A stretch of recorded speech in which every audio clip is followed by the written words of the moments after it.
राधे राधे दोस्तों, आज आप सुने एकादशी व्रत कथा।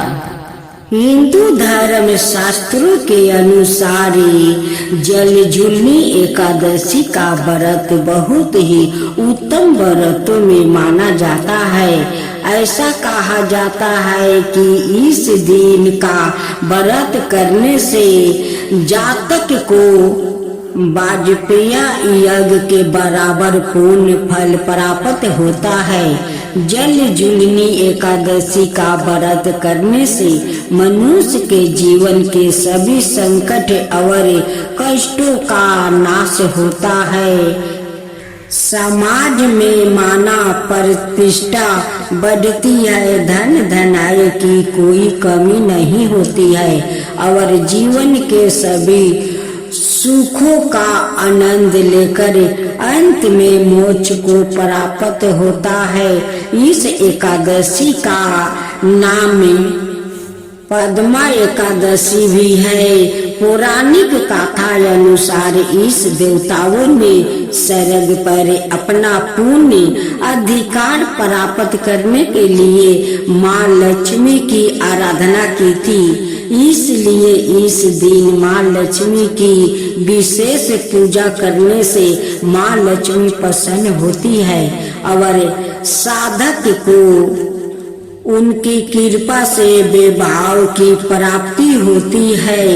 एक एकादशी पर भगवान विष्णु के 52 अवतार की पूजा करने का विधान है। इस दिन भगवान के 52 अवतार की पूजा करने से जगत के सभी पापों का नाश हो जाता है और उसको वैकुंठ की प्राप्ति होती है। धर्म शास्त्रों के अनुसार जलझूलनी एकादशी के ही दिन भगवान विष्णु के अवतार श्री कृष्णा का सूरज पूजा जलवा पूजन किया गया था।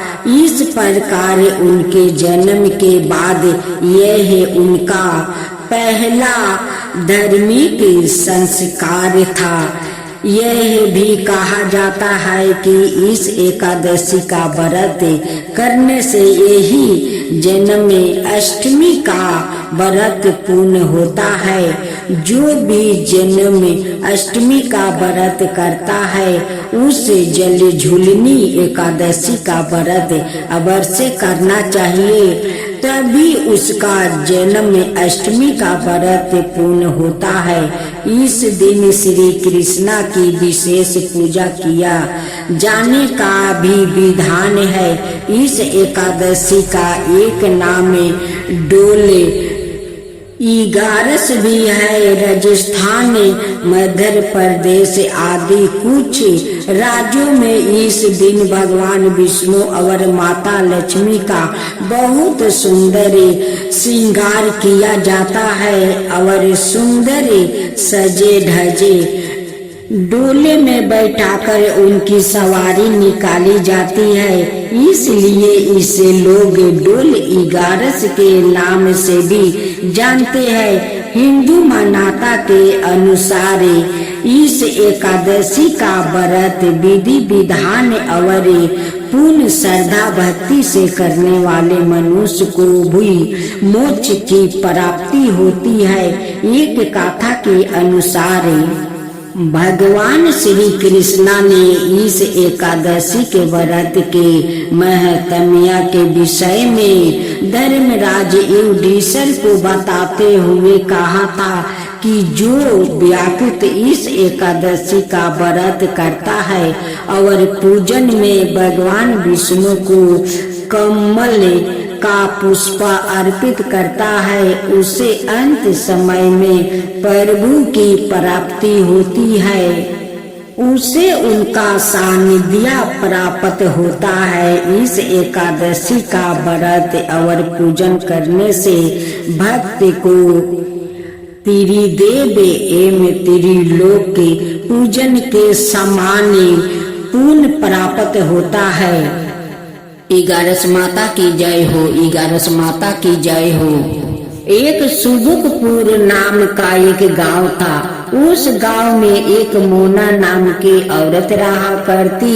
उस औरत का एक ही बेटी थी, लेकिन उनकी पति नहीं थे। वो विधवा थी। अपना बेटी के लिए ना जाने वो कितना देवी देवताओं को चौखट पर जाकर नाक रगड़ी, तब जाकर उनकी बेटी एक हुई। अपना बेटी के नाक रगड़ी नाम राखी। पड़ोसिन लोग कहती कि मोना बहन, आपका कोई नाम नहीं मिला है कि अपना बेटी के नाम राखी नाक रगड़ी। ओ क्या धरती में नाक रगड़ते हुए पैदा हुई है। मोना पड़ोसिन से कहती है कि मैं क्या करूं, मेरा तो कोई संतान नहीं हो रहे थे। उसके लिए मैं ना जाने कितना देवी देवताओं को चौखट पर जाकर मैं अपना नाक रगड़ी है। उसका बाद में मेरा एक बेटी हुई, उसलिए मैं नाक रगड़ी नाम उसकी राख दिया। नाक रगड़ी इगारस माता का परम भक्त थी। वो इगारस माता का बहुत श्रद्धा भक्ति से वो पूजा किया करती। इगारस माता का पूजा करते करते नाक रगड़ी विवाह योग्य हो गई। एक दिन उनकी माँ बैठे बैठे चिंता कर रही थी कि मेरी बेटी तो इगारस माता का भक्त है, ऐसा घर मिलेगा तभी तो मेरी बेटी जाकर वहाँ इगारस माता का पूजा करेगी। अगर ऐसा वैसा घर मिल गया तो मेरी ये भक्त बेटी इगारस माता का कैसे पूजा करेगी। आज जब तक इगारस माता का पूजा नहीं करती है वो तो भोजन भी ग्रहण नहीं करती है। माँ का मन में नाना रकम में अब तो चिंता लगने लगा कि मेरी बेटी तो इकलौती है, आई तो जाएगी जिसका घर में तो इगारस माता का तो वो महीना में 2 बार पूजा करती है, वो लोग करने देंगे कि नहीं देंगे, यही सब बैठकर सोच रही थी। एक दिन मोना का चिंता देख कर इगारस माता अपना एक बूढ़ी का रूप धारण करती है और मोना के पास आती है। कहती है कि बेटी तू क्यों चिंता करती है, क्या बात है, मुझे तो बताओ कि तू क्या चिंता कर रही है, किसके लिए चिंता कर रही है। मोना उस बहरूपी इगारस माता से कहती है कि क्या करूं, मैं तो माँ हूँ, मेरा तो बहुत चिंता लग रहा है कि मेरी बेटी तो भक्त है, वो तो इगारस माता का भक्त है, वो जहाँ जाएगी वो लोग उन्हें पूजा करने देंगे कि नहीं देंगे, और वो जब तक पूजा नहीं करती है तब तक कुछ मुंह में नहीं अन्न जल ग्रहण करती है। इगारस माता कहती है कि जिसका बेटी इगारस माता का व्रत करती है उसकी माँ इतना चिंता करती है, उनकी इगारस माता है ना, वही रक्षा करेगी, तुम चिंता मत करो, अच्छा घर द्वार खोज करे और उन्हें शादी कर दो, लेकिन अपना बेटी के लिए चिंता मत करो, इगारस माता का नाम पर छोड़ दो। मोना कहती है कि माँ आपकी बात सुनकर तो मेरा मन से चिंता निकल गया, मेरा सारा चिंता दूर हो गया। अब तो इगारस माता कहती है कि बेटी तू मेरी बात समझ गई, देख तेरा बेटी का कुछ नहीं होगा, कोई कुछ नहीं बिगाड़ सकता है, तेरा बेटी तो इतना इगारस माता का परम भक्त है, उनके साथ भला बुरा हो सकता है, कभी बुरा नहीं होगा बेटी। अब तो मोना उस बूढ़ी माई का बात सुनकर अच्छा घर द्वार ढूंढती है और अपना बेटी को बड़े धाम धूम से शादी कर देती है। बेटी अपना ससुराल चली जाती है। नाक रगड़ी माहे का दोनों पक्ष का व्रत करने लगी, कृष्णा पक्ष के भी करती, शुक्ल पक्ष के भी इगारस माता का व्रत करती। करते करते कुछ दिन बीत गए। अब तो सासू माँ जलने लगी कि देखो बहू तुम आराम से इगारस माता का व्रत करती हो, आज सब जेठानी लोग काम करती है, ये सब घर में नहीं चलेगा। सास कहने लगी कि देखो तुम ये सब पूजा पाठ छोड़कर आए अपना जेठानी लोग के साथ काम करो, मेरा घर में पूजा पाठ नहीं चलेगा।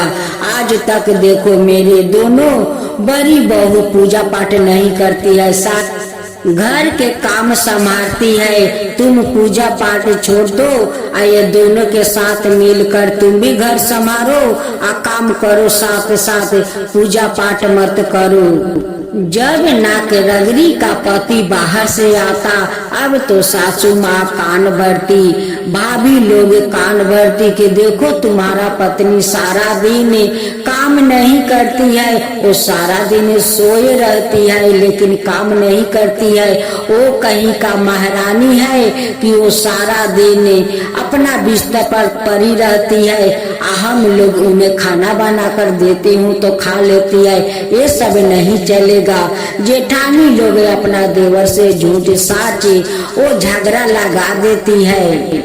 लेकिन छोटू तो बहुत समझदार था, वो तो समझता था कि मेरा पत्नी तो सुबह उठती है, सुबह काम धंधा कर लेती है, तभी तो भगवान का पूजा करती है, ये लोग तो मुझे झूठ बोल रही है।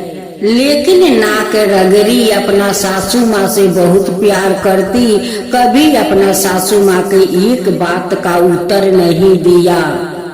जब दूसरा एकादशी व्रत आने वाला था, तब दोनों बड़ी बहू अपना सासू माँ के पूरा कान भर देती है, पूरा झगड़ा लगा देती है कि देखिए देवरानी कोई काम नहीं कर रही है, वो सारा दिन पूजा कर रही है।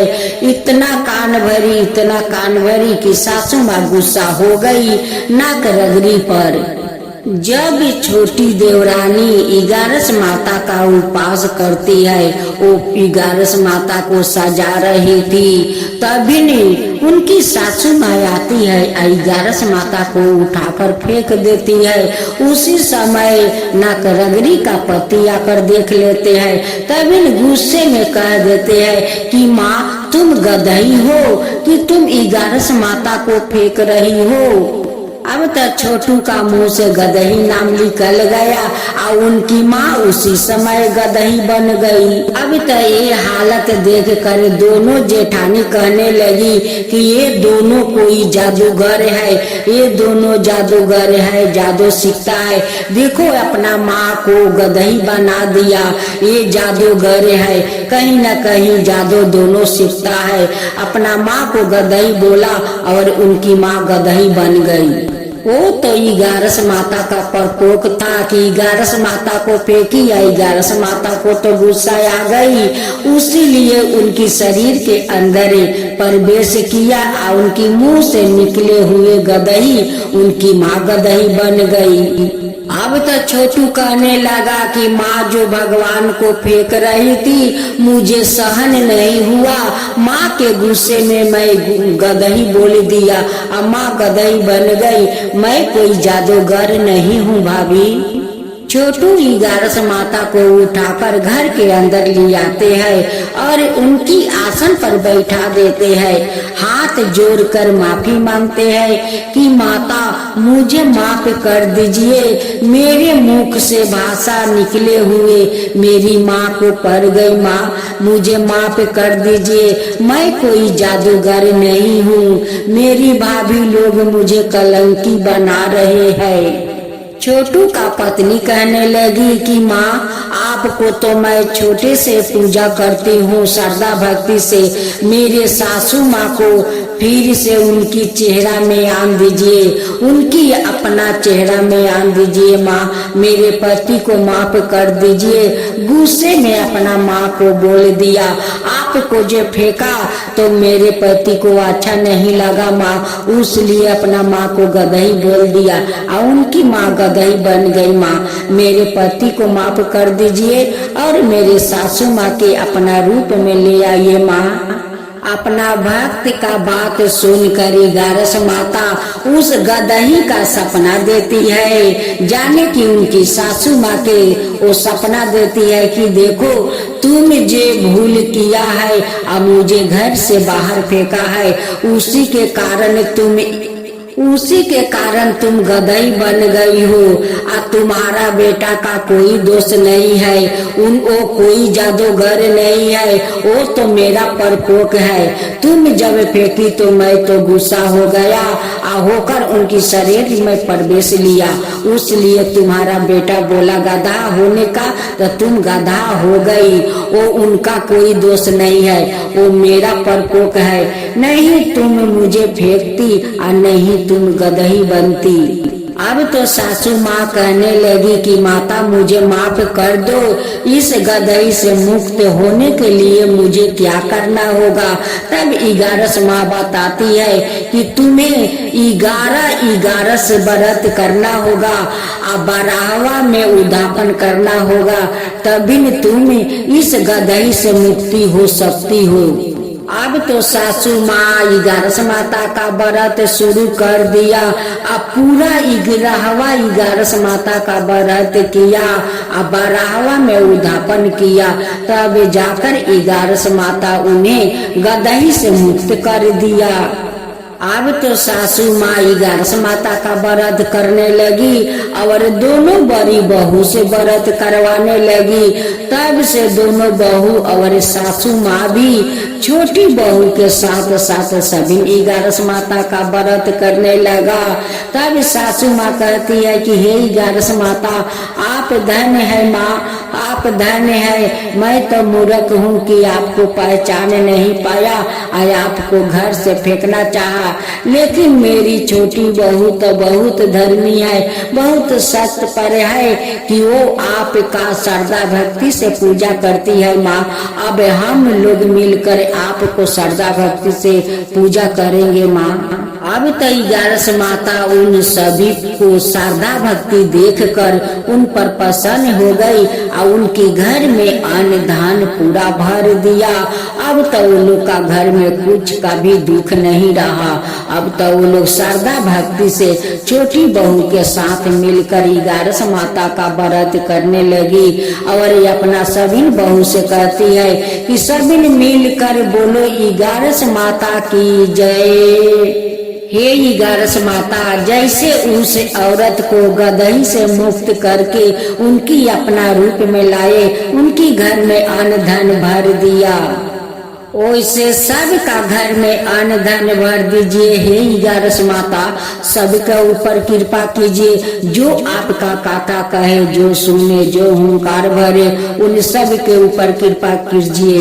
हे 11 माता, सबके ऊपर कृपा कीजिए। 11 माता की जय हो, 11 माता की जय हो, विष्णु भगवान की जय हो, विष्णु भगवान की जय हो।